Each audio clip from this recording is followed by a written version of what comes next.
Replacing squeeze tubes on your Hobart commercial dishwasher.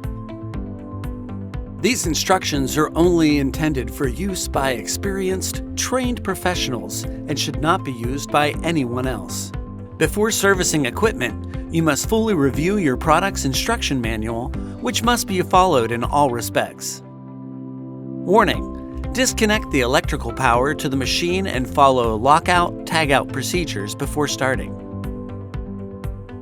Before handling dish machine chemicals, always use personal protective equipment, including appropriate gloves and eye protection, and follow chemical supplier instructions for handling, as described in the Material Safety Data Sheet, or MSDS. When new squeeze tubes are needed, order the following night tube replacement parts: rinse aid, sanitizer tube 00975322 detergent tube 00975322 clamp 00185111 grease, silicone-based O-ring lube.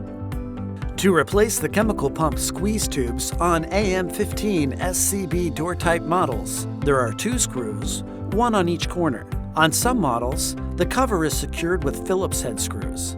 Remove them with a Phillips screwdriver. Remove the pump cover by removing the thumb screws. Remove the can and tube from the chemical pump.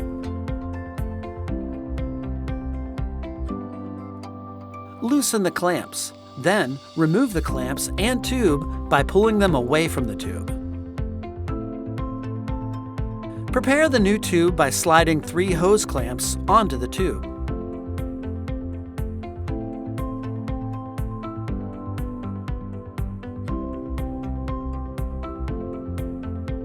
Reconnect the tubing to the discharge tube.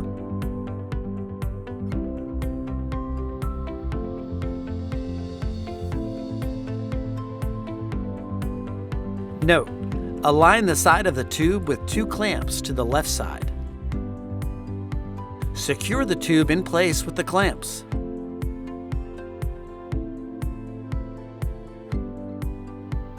Note: do not over-tighten the clamp. Note: do not use zip ties. Apply grease to the cam rollers and the exterior of the replacement tube. Wrap the replacement tube around the cam and hold it in place. Then install the cam and replacement tube into the chemical pump. Press the cover into place. Replace the pump box cover and tighten the screws on each corner of the cover.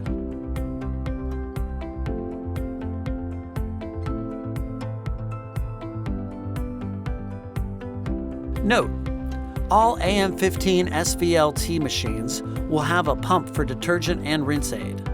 The AM15 SCB chemical sanitizing machine will also have a pump for sanitizer.